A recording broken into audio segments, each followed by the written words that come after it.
War Commander Zephyrs stood on the bridge of his flagship, looking at the data on his screen.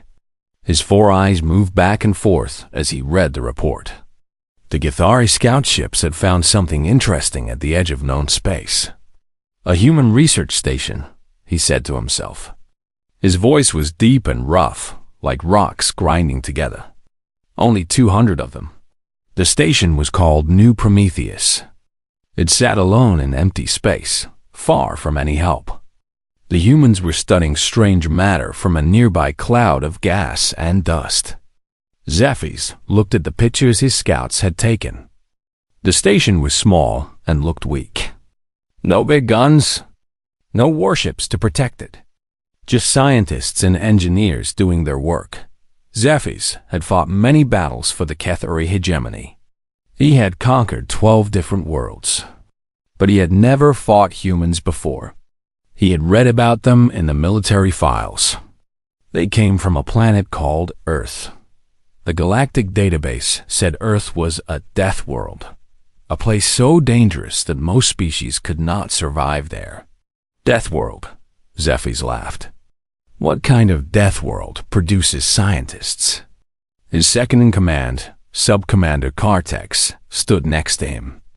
Kartex was younger and had fewer scars from battle. Commander, the files say humans only learned to travel between stars 150 years ago. They are new to space. Exactly, Zephyrs said. They are children playing with adult toys. Zephyrs looked at his fleet. 12 heavy cruisers and 1 massive dreadnought. Each ship was 2 kilometers long and armed with the best weapons the hegemony could build. His crews were trained warriors who had never lost a battle. The humans at the research station had maybe a few security guards and some police drones. This will be easy, Zephyrs said. We will surround them, demand they surrender, and take their research. The exotic matter they are studying will help our war machine become even stronger. Kartex nodded but looked worried. Commander, why did the Galactic Council mark Earth as a Class 12 death world? That is the highest danger rating possible. Zephyrs waved a clawed hand. Bureaucrats being careful. They probably marked it that way because of the weather or the animals. Look at these humans. They spend their time looking at space dust under microscopes. How dangerous can they be? The war commander walked to his command chair. It was made from the bones of creatures he had killed on his home planet. Send the attack order. All ships will jump to hyperspace. We will arrive around the human station in perfect formation. When they see our fleet, they will surrender immediately. What if they do not surrender? Kartex asked. Zephyrs showed his teeth in what his species called a smile. Then we will destroy their station and take what we want from the wreckage. Either way, we win. The fleet began to move. 30 massive ships entered hyperspace, traveling faster than light toward their target. In hyperspace, everything looked blue and twisted. The journey would take 6 hours. Zephyrs used the time to study more files about humans. What he read confused him. Humans came from a planet with extreme weather, deadly animals, diseases that could kill millions, and natural disasters that could destroy entire cities. Yet somehow they had survived and built a civilization. Strange, he thought. Most species from death worlds never develop technology. They spend all their time just trying to stay alive. But the more he read, the less worried he became.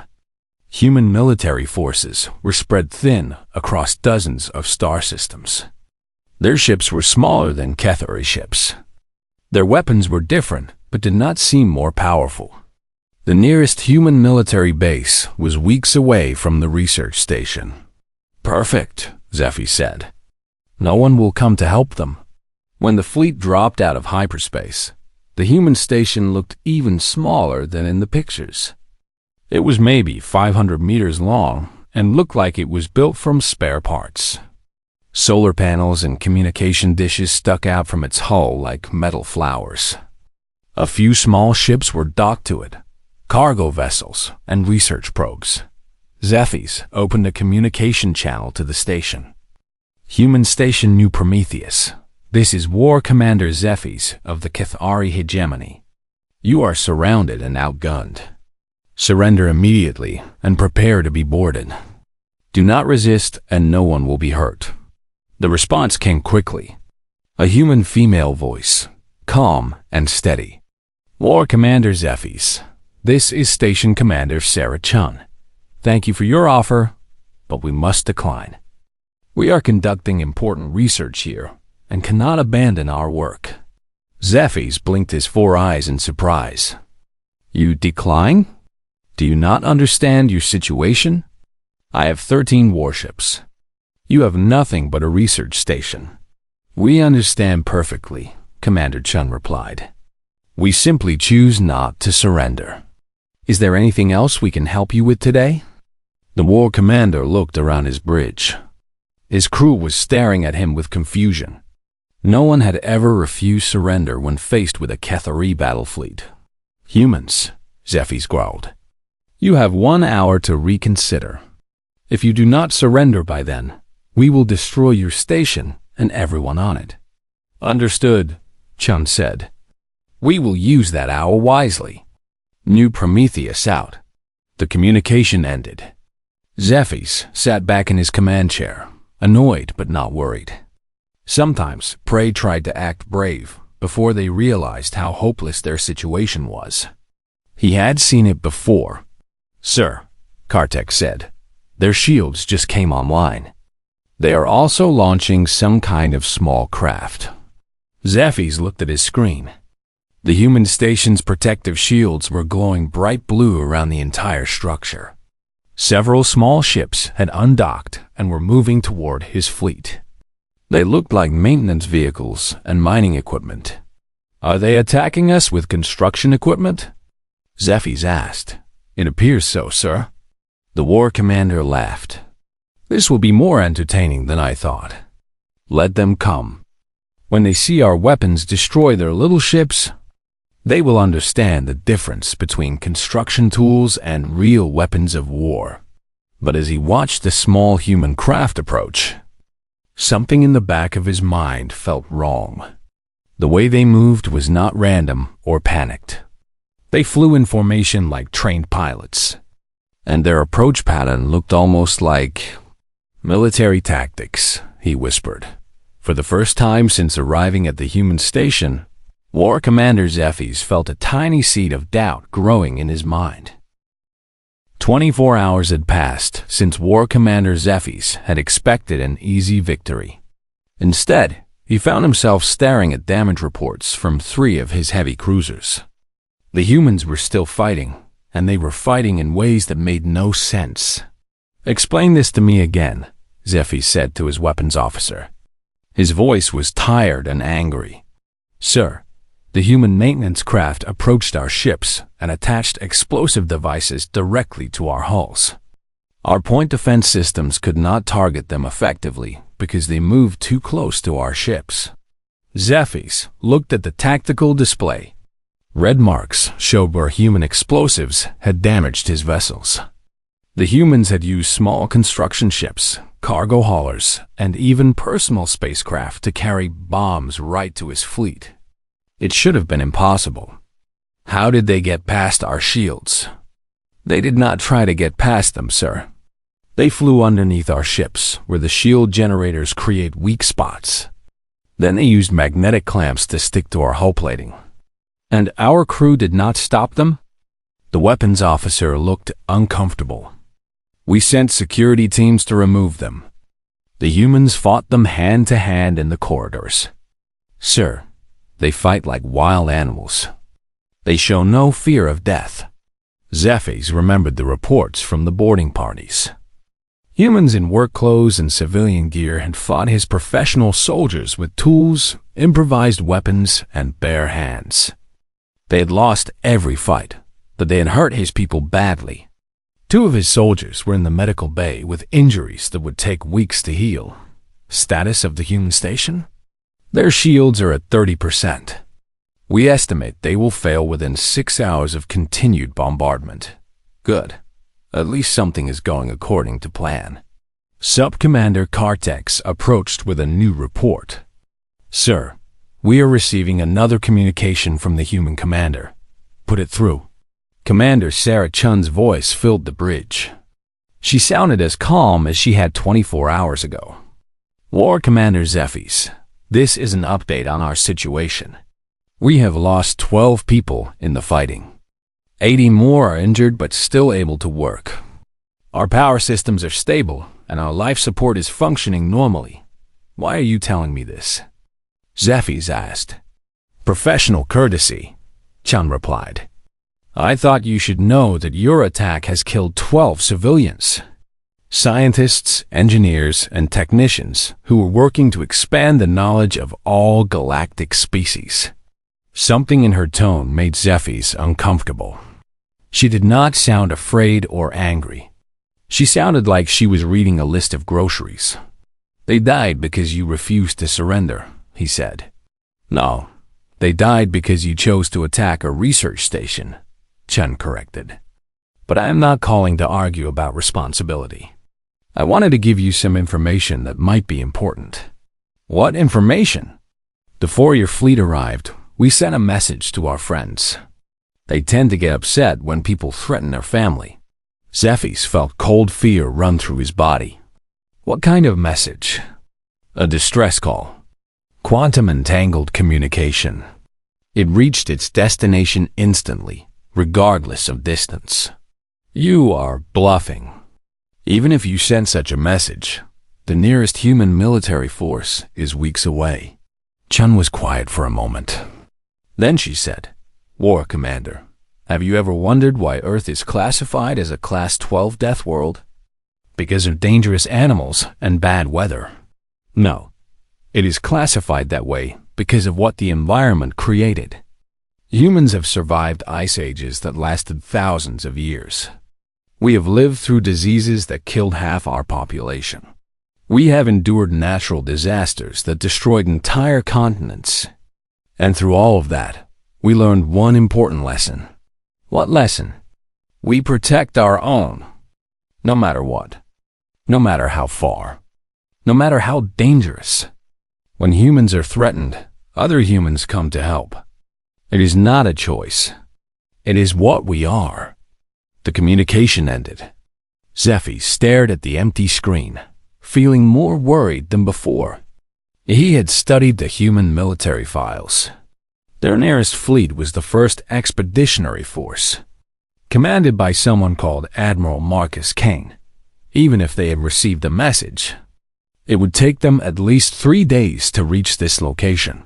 Sir, his communications officer said, we are detecting unusual energy readings from the human station. What kind of readings? Unknown. It appears they are using the exotic matter they were studying to enhance their systems somehow. Zephyrs looked at the tactical display again. The human station's shields had stopped decreasing. In fact, they seemed to be getting stronger. How is that possible? We believe they have learned to use the exotic matter as a power source. Their energy output has increased by 40% in the last hour. This was becoming embarrassing. A simple raid on a research station was turning into a siege. Worse, his crew was starting to look at him with doubt. Cathari warriors expected quick victories. Long battles meant something was wrong with the commander's planning. Charge the main cannon on the dreadnought, Zephyrs ordered. We will end this with one shot. Sir, that weapon is designed to destroy military targets. If we use it on the research station, nothing will survive. Good. I am tired of playing games with these humans. As his crew prepared the massive weapon, Zephyrs thought about what Commander Chun had said. Humans protecting their own. It was probably just words meant to frighten him. But something about the way she had said it bothered him. The dreadnoughts. Main cannon was a weapon that could crack the crust of a small moon. It would take 30 minutes to charge to full power. When it fired, the human station would become a cloud of metal and gas. Sir, The sensor officer called out. "We are detecting new activity from the human station." "What kind of activity?" "They appear to be activating some kind of transmission array. Very powerful. The energy signature is unlike anything in our database." Zephys watched as the human station deployed large metallic structures from hidden compartments. They unfolded like flowers made of metal and crystal. "What are they doing?" "Unknown, sir. The array is generating massive amounts of quantum energy." Inside the research station, Commander Chun stood in the communications center. Around her, her surviving crew worked at their stations. Many had bandages from the fighting. All of them looked tired but determined. "Is the array ready?" she asked. "Yes, Commander. Full quantum entanglement capability." Chun nodded and activated the transmitter. Across impossible distances, faster than any ship could travel, her message shot through space and time. "Mayday, Mayday. This is New Prometheus Station. We are under attack by the Cathari hegemony. 13 enemy ships, including 1 dreadnought. We have casualties and our situation is critical. Request immediate assistance. We will hold as long as we can. For Earth and her children." The message traveled through quantum space, reaching its destination in an instant. Somewhere far away, Admiral Marcus Kane would receive those words and understand what they meant. Chun looked around at her crew. "Now we wait. And we keep fighting." On the Cathari dreadnought, Zephys felt a strange chill as he watched the human transmission array pulse with energy. He did not know what message they had sent, but something deep in his warrior's instinct told him that the easy victory he had expected was about to become something very different. 72 hours earlier, Admiral Marcus Kane had been enjoying his morning coffee when the quantum message arrived. The bridge of the battleship Indomitable was quiet during the night shift. Most of his fleet was spread across 3 star systems, conducting routine patrols in the deep space between human colonies. Kane was a tall man with gray hair and scars on his hands from old battles. He had commanded the first expeditionary fleet for 8 years. In that time, he had fought pirates, explored unknown star systems, and protected human interests on the frontier. But he had never received a quantum distress call before. "Admiral," Lieutenant Torres called from the communications station. "Priority message coming in on the quantum channel." Kane set down his coffee and walked quickly to the communications station. Quantum messages could only be sent by special equipment that cost millions of credits. They were used only for the most important communications. "Put it through." Commander Chun's voice filled the bridge, clear despite traveling across impossible distances. "Mayday, Mayday. This is New Prometheus Station. We are under attack by the Cathari hegemony. 13 enemy ships, including 1 dreadnought. We have casualties and our situation is critical. Request immediate assistance. We will hold as long as we can. For Earth and her children." The bridge became silent. Every officer and crew member had stopped what they were doing to listen. Kane felt cold anger growing in his chest. New Prometheus Station was a research facility on the edge of human space. Good people doing important work. Scientists and engineers who had volunteered to work far from home to expand human knowledge. "How long ago was this message sent?" Kane asked. "Sir, quantum messages arrive instantly. This was sent in real time." Kane looked at the star chart on the main screen. New Prometheus Station was marked with a blue dot. The distance between his fleet and the station appeared in red numbers. 3 days of travel at maximum speed. "All ships in the fleet," Kane said into his communicator. "This is Admiral Kane. Emergency recall. All vessels return to Rendezvous Point Alpha immediately. Maximum burn. Code Black authorization." Code Black meant that human lives were in immediate danger. Every captain in the fleet would drop whatever they were doing and race to the meeting point. Kane's fleet was not the largest in human space, but it was one of the most experienced. 37 ships, 5 battleships, 12 heavy cruisers, 18 destroyers, and 2 aircraft carriers. More importantly, every ship was crewed by veterans. Men and women who had grown up on the frontier, where life was hard and enemies were real. They had fought pirates in the asteroid belts, explored dangerous star systems, and protected human colonies from threats that most people never knew existed. "Sir," Lieutenant Torres said, "all ships are acknowledging the recall order. Captain Rodriguez on the Defiance wants to know if this is a drill. Tell him it is not a drill. Tell all captains we have a rescue mission. Human civilians under attack. Full combat loadout." Kane walked to his command chair and activated the fleet communication system. Throughout the 37 ships of his fleet, 45,000 human sailors, soldiers, marines, and pilots would hear his voice. "This is Admiral Kane speaking to all ships of the 1st Expeditionary Fleet. 1 hour ago, New Prometheus Research Station sent a distress call. They are under attack by a hostile alien force. 200 of our people are trapped and fighting for their lives against impossible odds." He paused, looking around his bridge. Every face showed the same expression: cold determination. "I know what you are thinking," Kane continued. "New Prometheus is 3 days away. The people there might not survive 3 hours. But I know something the aliens attacking them do not know.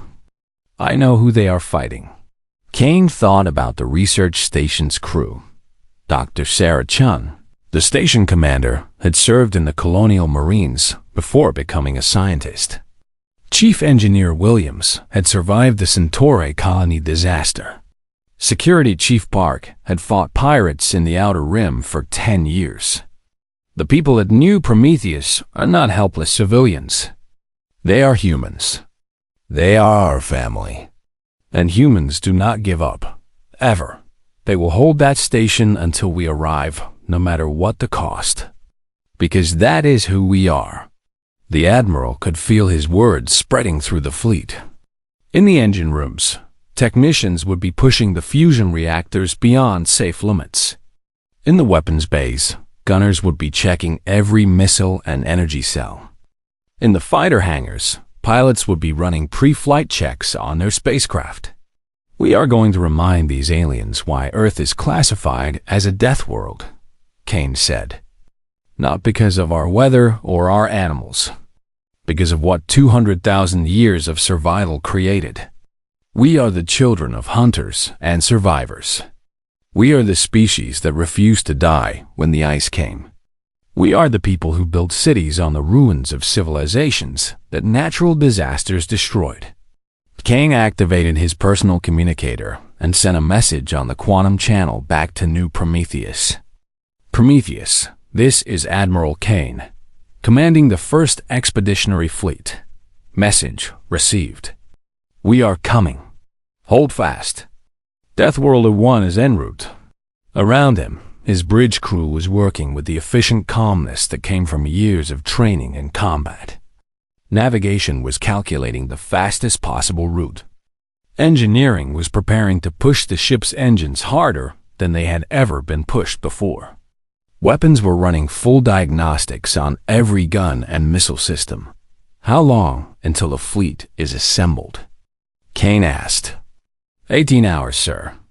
Captain Hassan on the Relentless is furthest out. She is pushing her engines at 110% of rated capacity. And travel time to New Prometheus once we are assembled? 72 hours at maximum hyperspace velocity.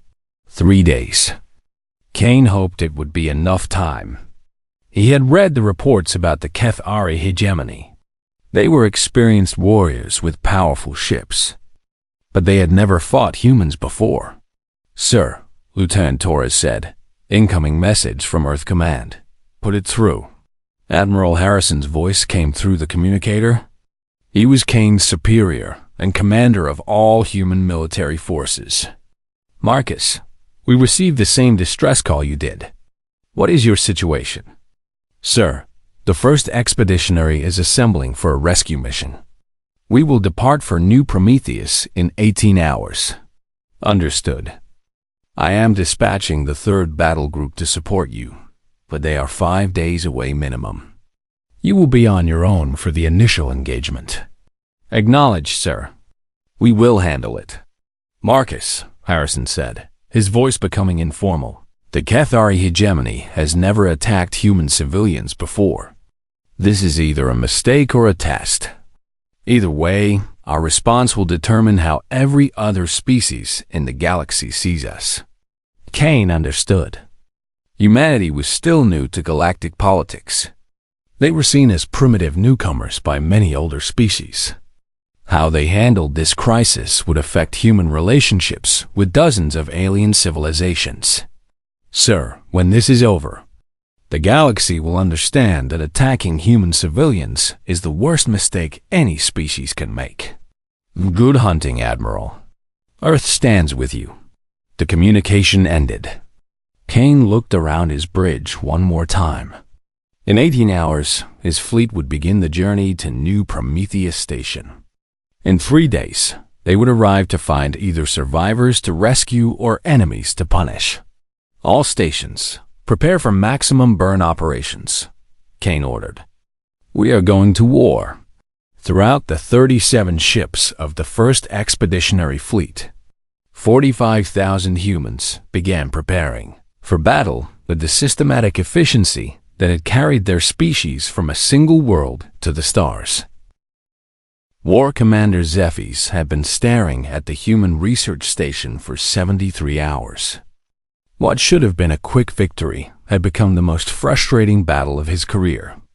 The station's shields flickered weakly, but they still held. Worse, the humans continued their impossible attacks with modified mining equipment and maintenance drones. His dreadnought's main cannon was finally ready to fire. One shot would turn the research station into scattered atoms. Zephys was about to give the order when space itself seemed to scream. The hyperspace exit was unlike anything he had ever seen. Most ships emerged from faster-than-light travel carefully, in formation, with shields up but weapons powered down. The human fleet appeared like a wave of controlled violence. 37 ships materialized in perfect attack formation, with their weapons already firing. Impossible, Zephys whispered. The largest human ship was half the size of his dreadnought. But there were so many of them.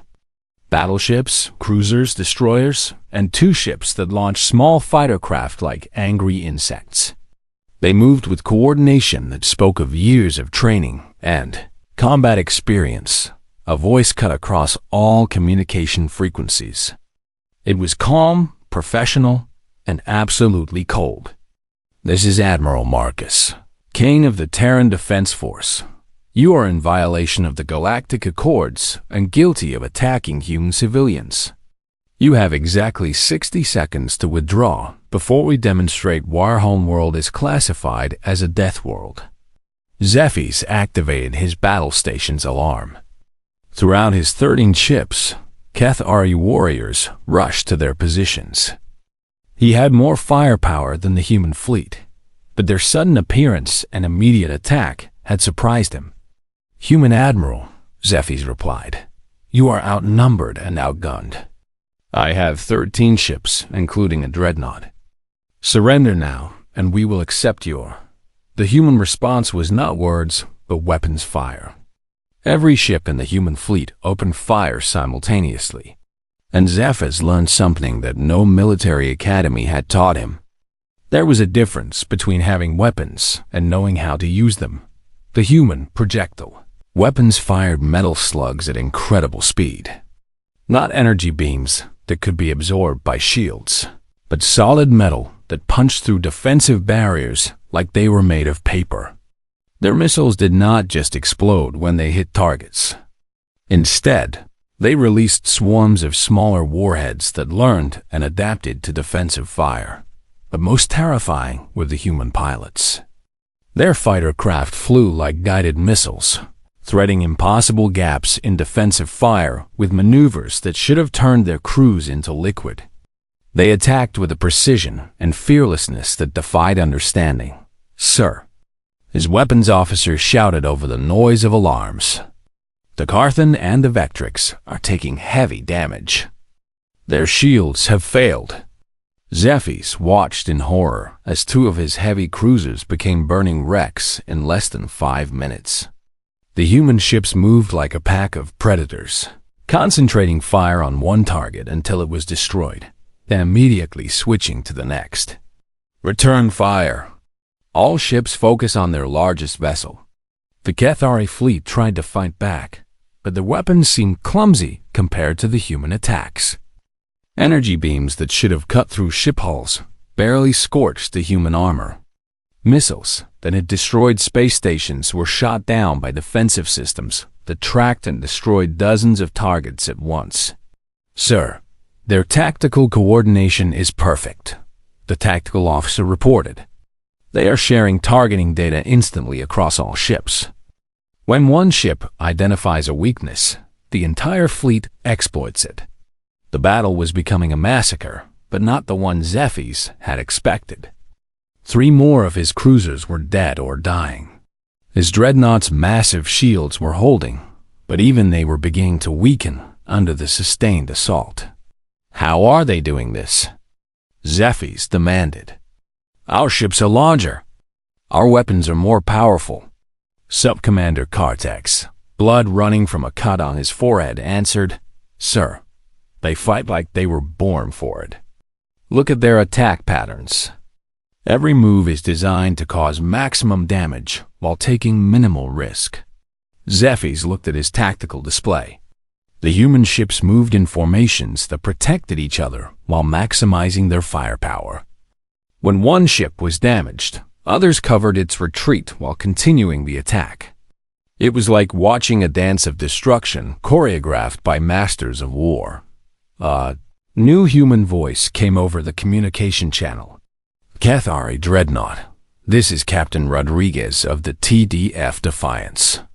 Your ship is surrounded. Power down your weapons and prepare to be boarded, or we will continue firing until you are destroyed." "Never." Zephys roared. "Cathari warriors do not surrender." "Your choice," the human captain replied. The attack on his dreadnought intensified. Human ships surrounded his flagship like wolves attacking a wounded bear. Their weapons found every weak point in his shields, every gap in his armor. Slowly but inevitably, the massive ship's defenses began to fail. "Sir," his engineering officer called, "main power is failing. Weapon systems are offline. Hull breaches on decks 5 through 12. Around the bridge, systems sparked and failed. The lights flickered as backup power systems struggled to maintain life support. Through the smoke and chaos, Zephys could see his fleet being systematically destroyed by an enemy he had thought weak and primitive. "Sir, the humans are hailing us again." Admiral Kane's voice filled the bridge once more. "War Commander Zephys, your fleet is defeated. Half your ships are destroyed, and the rest are disabled. You have fought bravely, but this battle is over. Surrender now, and I guarantee the safety of your surviving crew." Zephys looked around his bridge. His officers were wounded and exhausted. His proud fleet was broken. Most importantly, he finally understood something that the galactic databases had tried to tell him: Earth was not classified as a death world because of bad weather or dangerous animals. It was classified that way because it had created these humans, a species that survived by being tougher, smarter, and more ruthless than anything their planet could throw at them. "All ships," Zephys said quietly, "cease fire. Prepare for surrender." The bridge became silent, except for the sound of damaged systems and wounded warriors. Kartex looked at his commander with confusion. "Sir, we could still fight. The dreadnought has some weapons left." Zephys met his second command's eyes. "No, we lost this battle the moment we attacked their research station. We thought we were hunting prey, but we woke up predators instead. On the human flagship, Admiral Kane watched the Kethari ships power down their weapons. The battle had lasted less than 2 hours. 8 alien ships were destroyed, 4 were crippled beyond repair, and 1 dreadnought was surrendering. "Sir," his communications officer said, "New Prometheus Station is hailing us. Put them through." Commander Chun's voice came through the speakers, tired but relieved. "Admiral Kane, this is Commander Chun. Thank you for coming." The cavalry arrived just in time. Kane smiled for the first time in 3 days. "Commander, it is good to hear your voice. What is your status?" "We have casualties, but the station is secure." "My people held, Admiral. They held until you arrived." "I never doubted they would," Kane replied. "We are human. We protect our own." 6 hours after the battle ended, Admiral Kane stood in the main laboratory of New Prometheus Station. Around him, human scientists and engineers were cleaning up damage and checking their equipment. The exotic matter they had been studying was safe, contained in special fields that had somehow survived the 3-day siege. Commander Sarah Chen walked beside him, pointing out different areas of the station. She had a bandage on her left arm and moved with a slight limp, but her voice was steady and professional. "We lost 15 people in total," she said. 12 in the fighting, 3 from injuries afterward. But we saved the research data and most of our equipment. Kane nodded. 15 good people dead because aliens had thought humans would be easy targets. The anger he felt was cold and controlled, the kind that lasted for years instead of burning out quickly. What about the exotic matter research? Intact. In fact, we learned some interesting things during the siege. When we used it to boost our power systems, we discovered new properties that could revolutionize space travel. They walked through corridors where the walls still showed scorch marks from energy weapons. Human ingenuity was already at work. Temporary patches covered hull breaches, and jury-rigged systems had restored life support to damaged sections. "Commander," Kane said, "I want you to know that what your people did here will be remembered. You held against impossible odds. You proved something important about our species." Chun stopped walking and looked at him directly. "Admiral, we did what humans do. We protected our family, and we never gave up. The people who attacked us learned why that matters." In the station's detention area, War Commander Zephys sat in a cell designed for human prisoners. It was too small for his large frame, but he did not complain. Defeat was part of war, and he had been defeated completely. Admiral Kane entered the detention area with 2 Marines as guards. The Kethari warrior looked up at the human officer, studying his face. Kane was not the primitive barbarian that Zephys had expected to find. He was a calm professional who spoke with quiet authority. "War Commander," Kane said, sitting across from his prisoner, "your species made an error in judgment." "We underestimated you," Zephys replied. "It is a mistake we will not make again." "I hope not. But the error was deeper than just military strength. You saw our small numbers and assumed weakness. You saw our recent arrival on the galactic stage and assumed we were primitives. But you failed to understand one crucial fact." Zephys remained silent, waiting. Kane continued, "Earth did not make us strong because it was a pleasant place to live. Every human alive today descended from survivors of ice ages that lasted thousands of years, diseases that killed half our population, and natural disasters that destroyed entire civilizations. We did not become spacefaring despite being from a death world. We became spacefaring because we are from a death world." The Admiral stood up and walked to the small window that showed space outside. "Your people have been spacefaring for thousands of years.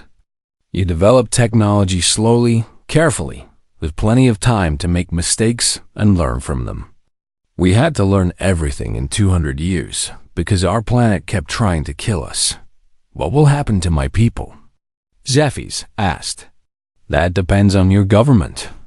The Galactic Council will be informed of this incident. They will want to know why the Cathari hegemony attacked human civilians without provocation.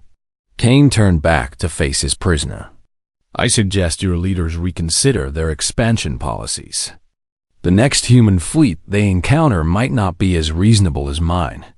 Later, aboard his flagship, Kane met with his senior officers to discuss the aftermath. Captain Rodriguez of the Defiance, Captain Hassan of the Relentless, and Colonel Martinez of the Marine contingent sat around the conference table. What are our casualties? Kane asked. Surprisingly light, Colonel Martinez replied. 18 wounded, none killed. The aliens were not prepared for our tactical coordination. They fought like individuals instead of a unit, Captain Hassan added. Each ship tried to protect itself instead of working together. We have been fighting as a fleet for years. They learned the difference between having ships and having a navy. Kane looked at the battle reports on his tablet. The Cathari had lost 8 ships destroyed and 5 captured or disabled. Against a force that size, human losses should have been much higher. Why did we win so easily? He asked. Captain Rodriguez answered, Sir, they were not ready for the way we fight. Most species see war as a formal process with rules and limitations. We see war as a problem to be solved by any means necessary. Also, Colonel Martinez added, they had never fought humans before. They did not know what we are capable of when our people are threatened. Kane nodded. The difference between theory and practice. The Cathari had read about humans in databases and files, but they had never seen humans fight for something they cared about. Sir, Captain Hassan said, there is something else we should discuss. This battle will change how other species see us. How so? Before today, most aliens saw us as newcomers, primitive but harmless. Now they will know we can fight. Some will respect that. Others will see us as a threat. Kane had been thinking the same thing. Humanity's place in galactic politics had just changed dramatically. They were no longer the new species that could be ignored or bullied. Then we make sure they respect us for the right reasons, Kane said. We protect our people, we honor our agreements, and we show the galaxy that humans can be trusted allies and dangerous enemies. 3 days later, the human fleet departed New Prometheus Station. The research facility had new defenses and a permanent patrol ship to watch for future threats. The exotic matter research continued under enhanced security. Word of the battle spread quickly through galactic communication networks. Within a week, every major species knew that the Cathari hegemony had attacked a human research station and been defeated decisively. Some species sent messages of support to human governments. Others began reviewing their own policies toward humanity. A few began making quiet inquiries about possible military cooperation agreements. The Cathari hegemony faced harsh questioning from the Galactic Council. Their claims that they had acted in self-defense were rejected when the evidence showed they had attacked first. Economic sanctions and diplomatic isolation followed. War Commander Zephas was returned to his people as part of a prisoner exchange, but his career was over. He spent his remaining years writing reports about human military capabilities that most of his species refused to believe. On Earth, Admiral Kane received a promotion and a medal. More importantly, he received new orders to expand the frontier fleet and establish permanent patrol routes along human space borders. But the real victory belonged to the crew of New Prometheus Station. They had proven something that would echo through human space for generations. When humans were threatened, other humans would come to help. No matter how far, no matter how dangerous, no matter the odds. In the depths of space, predatory species quietly revised their assessment of humanity. The small, recent species from the Deathworld, Sol 3, had demonstrated why survival of the fittest was more than just an evolutionary theory. It was a promise. Commander Chun stood in her laboratory, looking at the exotic matter contained in its energy field. Her research would continue, but now it carried additional meaning. The knowledge she gained here might help protect other human outposts in the future. She thought about the 15 people who had died defending the station. They had been scientists, engineers, and technicians who had signed up to expand human knowledge, not to fight wars. But when the fighting came, they had proven that every human carried the legacy of their homeworld. Earth had made them strong not through comfort, but through adversity. And that strength had echoed across the galaxy, in the form of Admiral Kane's fleet arriving exactly when needed. Chun smiled and returned to her work. There was still so much to discover, and now she knew that humanity would have the time and safety to discover it.